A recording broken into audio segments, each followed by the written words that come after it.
Welcome to Think Big with Dan and Qasim. Join hosts Dan Melnick and Qasim Masood as they explore big ideas, limitless possibilities, and engage with visionaries, entrepreneurs, and thought leaders who dare to dream big, get inspired, motivated, and find practical tips for personal growth. Think big, dream bigger, and ignite your potential. All right, welcome to Think Big with Dan and Qasim, and our guest today is Mary. So, Mary, if you want to go ahead and tell us what you do and where you live. Yeah, hi Dan. My name is Mary Olivar, and I live in Austin, Texas. That's the simple part. What I do is actually a question that sometimes I'm challenged to answer because it's not a simple answer. So often I just tell people initially that I do a lot of things to help create more harmony for people within themselves, between each other, and with their relationship with the planet. So that shows up in a lot of ways. In the business framework, one of the main things I do is I work with entrepreneurs and business leaders and CEOs to help clarify and hone in what their true essence of their work is. Meaning looking at their company, their organization, the entity that they're involved in, and identifying the why for that, clarifying from the vision and the goals into like, what is the true vibration that is driving this, this machine, this being that you're putting your energy into. And often that overlaps with the founders, with the leaders of that entity's own personal core value, their own personal mission. But I've seen through my work and in various ways that it's so important and just very valuable to be able to articulate what that is. It's valuable for the inner workings and the structure of that organization. It also helps attract the right kind of investors. It helps attract the right kind of employees. And also the full stakeholder model. You're going to be in a vibration of trust and alignment when you're able to come from the place that is authentic to you. So that's one of the things I love to share. My short bio is from kale to cannabis to consciousness. A lot of that ethos of being core value driven was imprinted in me through my work with Whole Foods. Notably, I ran their healthy eating education program, which was a really multifaceted program, including internal employee components, but also a lot of external components that touched a lot of customers and communities, helping people make better decisions for healthier lives. There's also product development and even a lot of work in the app space and digital components. So that was a really dynamic experience that I loved having. When Whole Foods started stepping away from their more mission-driven programs, I started doing a lot of work in the cannabis space as a consultant and investor and capital raiser, and also as an advocate, because here in Texas, there was a very limited access to medical cannabis for patients. So that was a population I loved working with, both patients and their families, but also veterans and first responders. And I've been really blessed to have some wonderful spiritual teachers and mentors. So when COVID hit and some of my business plans were sort of, for many of us, put on hold, I looked around and I realized that a lot of people were struggling, and also realizing that I had a lot of tools that I had learned through my spiritual journeys, through the teachings that I'd had access to, that I could share. And so I started sharing that more fully. I also started doing more work with the Center for Shamanic Education and Exchange, and that's a nonprofit that's been around since 2007.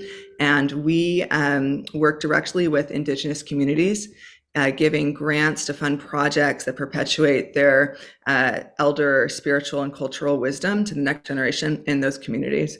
So that's a project and work that I'm extremely proud of, that I love to do. We have very active programs right now in Peru, in Colombia, in Guatemala, in Mexico, and we also fund programs with the Navajo, the Dene here in the States. So yeah, that's some of what I do, and that's why it's hard for me to answer. So I've got to give a long answer, and often depending on the context. And there's more, but that's a good place for us to start. So I guess in terms of the health and wellness space, like what made you want to get into that in the first place?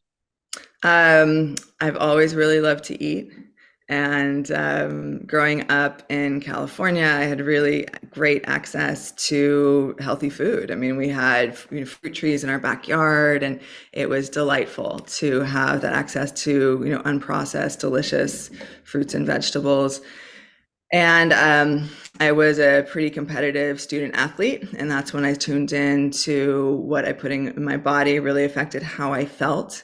And I love to cook, I love to create. So that's part of the overarching, drive towards wellness, starting to work in natural food stores when I was 17 and doing a lot of different work in that space. So when I moved to Austin, Whole Foods was just starting their healthy eating program.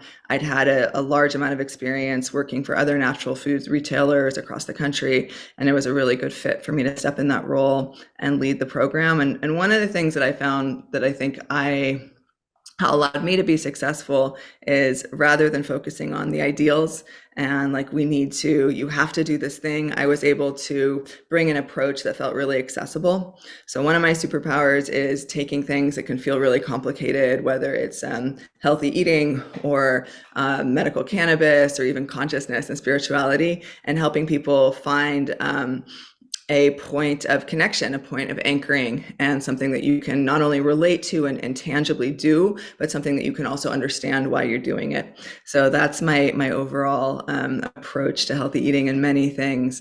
But when we take the wellness lens back even further, for me, wellness in a large scale is about peace and balance and homeostasis, equanimity, being able to find that in our bodies, being able to find it in our hearts and our emotions, and being able to find it in our minds and in the connection we have with the world. So that's, it's all in the vein of wellness, what I've been doing, just with different facets, and now stepping into spiritual wellness, and particularly business and spirituality, which I think is a piece that is often not directly addressed, but it was important for all of us. And if I may, like when we started talking, I asked you what your business was about, and you shared that you were really focused on value. And so and you use that word again and again and again. And I was like, this is something that is clearly one of your core values, one of the vibrations that it's at the essence of what you do and why you do it. You want to show up in a way that's giving and of service, and that is meaningful for people, rather than just being more noise. So I honor that. Yeah. Thank you. Thank you. So, like you mentioned, a couple of times about Whole Foods, obviously one of the, I guess world leaders in the space, in the healthy space. And, so I guess for you, what was that like working there? I mean, what did you learn specifically that I guess has helped you in your career today? Well, a lot of what I've been talking about. So, Whole Foods is integral, and being part of the leaders of conscious capitalism. John Mackey, the founder and former CEO of Whole Foods, has been like a vocal visionary of how conscious capitalism can not only allow for tremendous success for businesses themselves, but also be a solution for a lot of the problems that we're seeing. And I think it's really fundamental to step into that role for businesses today. And it's far more than the bottom line. There's many ways that we can start to measure how a value-driven business is going to be important, whether it's through employee productivity or retention or in customer loyalty.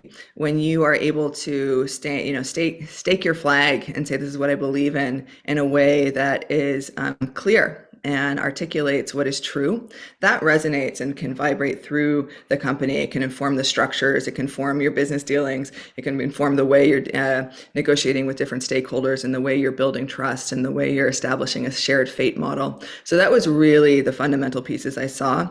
And then to take it a step further, the work that I do with companies takes the foundations of conscious capitalism, and then I'm also applying some of the wisdom keeper and indigenous practices that allow us for a deeper connection to our own truth, which is fundamentally, in my belief, connected to the earth. We're earthlings. We live in earth bodies, and there's a lot of wisdom here in our planet and its systems and our relationships. So there's a lot of fantastic gems, is almost like too minimal. It makes it sound like it's a little thing, but a whole systems intelligence that we can start to lean into about relationships, about our own relationship, again, internally with each other and with our entire larger ecosystems on the planet. So combining conscious capitalism with that systems intelligence model that is already held by many of the indigenous people across the world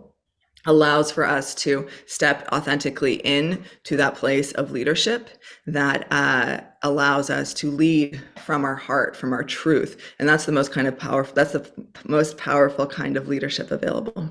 Awesome. So obviously now in 2023 is the age of technology and AI specifically. So in terms of AI, how does that play a role when it comes to what you're doing today? I'm sure that things have changed even over like the last few years. So what does that look like when it comes to your business?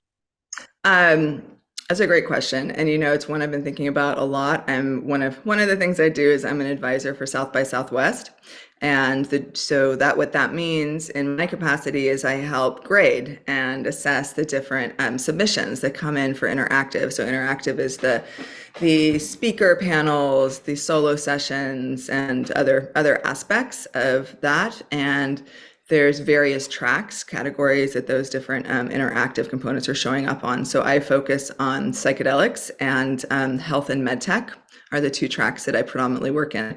So I just finished going through hundreds of submissions and analyzing them and giving my thoughts on them. And it was, rich in AI. AI was definitely, a hot topic and has been for a while and continues to be so. And so it was really interesting and beautiful to see all the different ways that people are imagining and even actually using AI, particularly in the lens of health, of wellness, of improving people's lives. And so it's, this is a powerful tool that we're all still kind of like, oh, we've got something really shiny. What are we going to do with it? And then you're like, be careful. The shiny part also has sharp parts. So how, there's a lot of cautionary pieces about it. Personally, I'm not using it a lot. I have a lot of curiosity. I don't have a lot of fear. I'm not a fear-based person in general. But I see it as, in the larger sense, as a chance to allow us for more freedom. There's been a lot of what some would call like pencil pushing in our workspace, where we're just kind of making work and creating content. I also think that AI-driven content hopefully will increase the value of what is available to us. I think we're going to hit a point very soon, if we're not already there, many of us, of content saturation, where it's just like the noise is a lot of noise.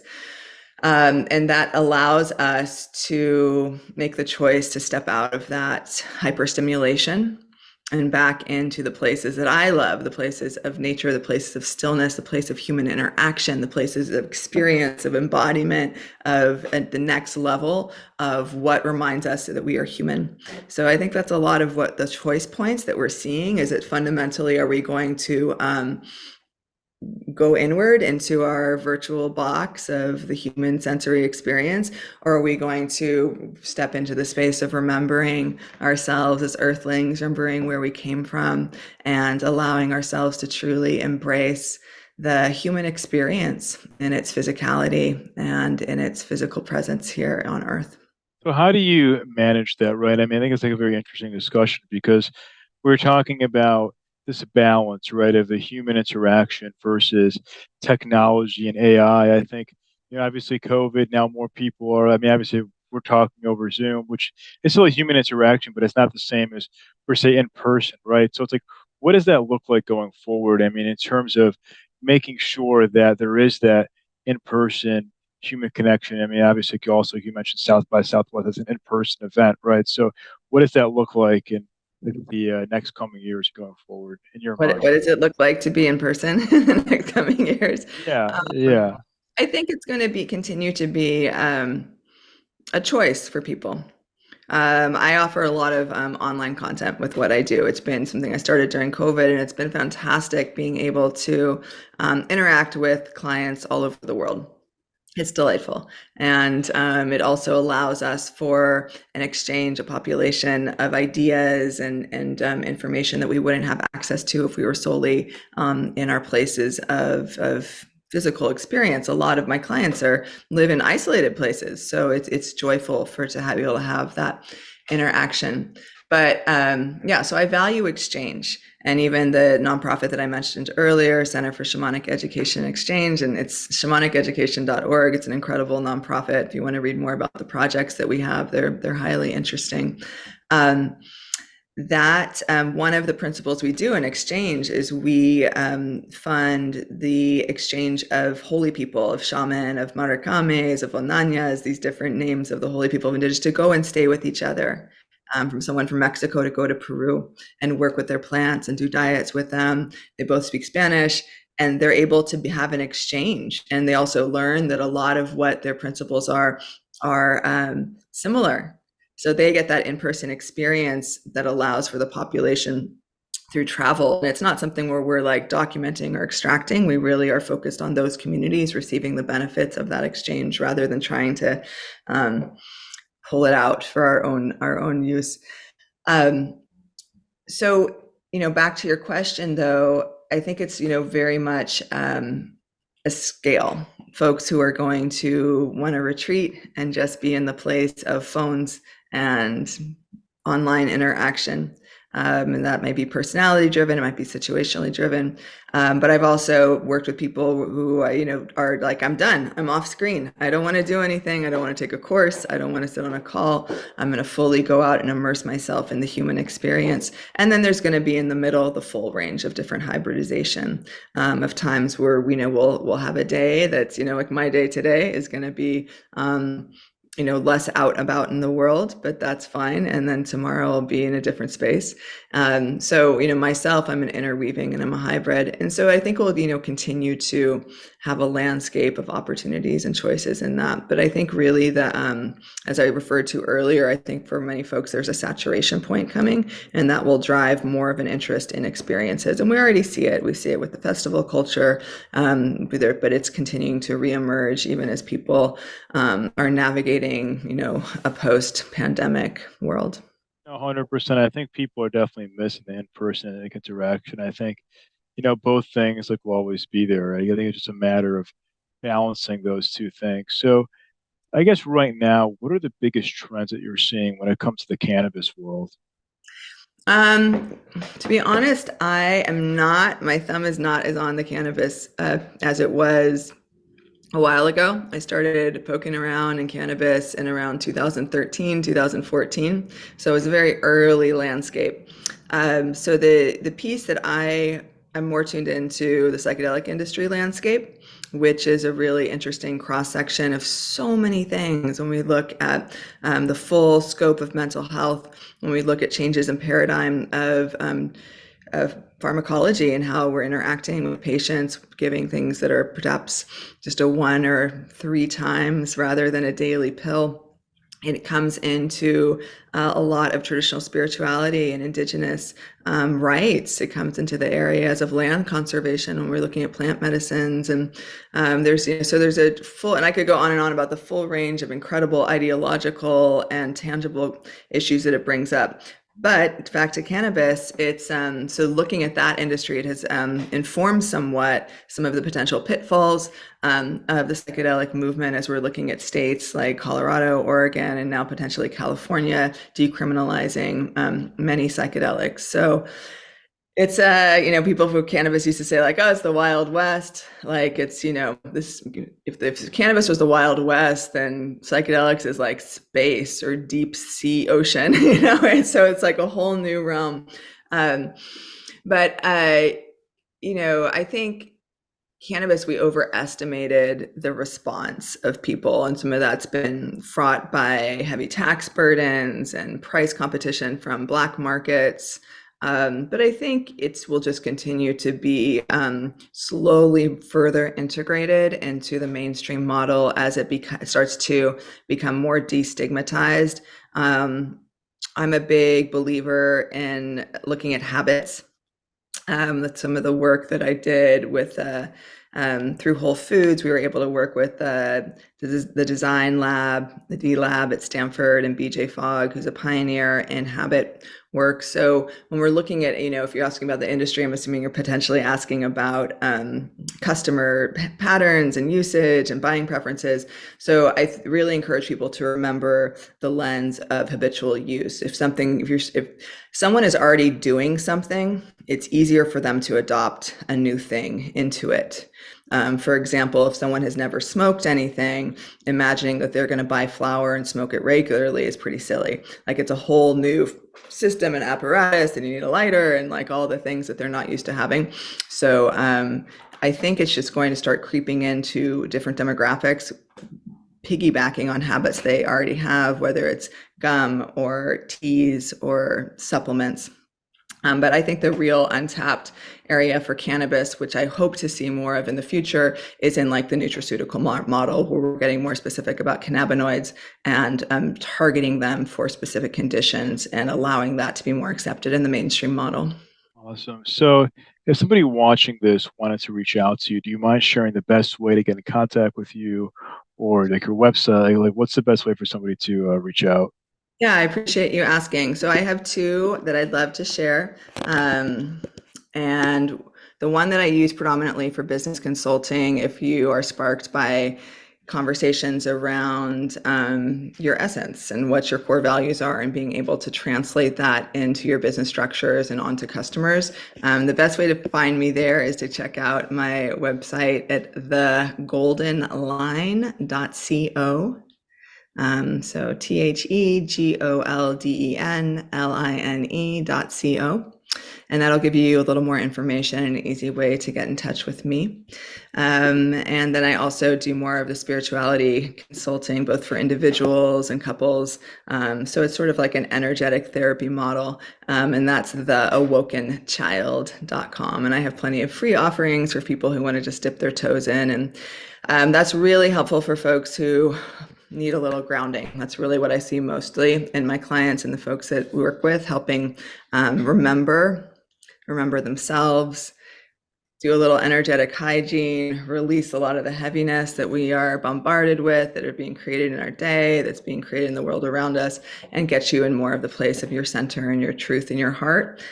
People are also welcome to reach out to me on LinkedIn. My last name is Olivar, first name Mary. I'm easy to find. I'm friendly. So that's folks are welcome to get in touch. Awesome. Well, Mary, it was a pleasure. Thank you so much for your time, and we're rooting for you. It was great chatting. Thank you, Dan. I appreciate your time today. Thanks for having me. Thanks. All right. Bye.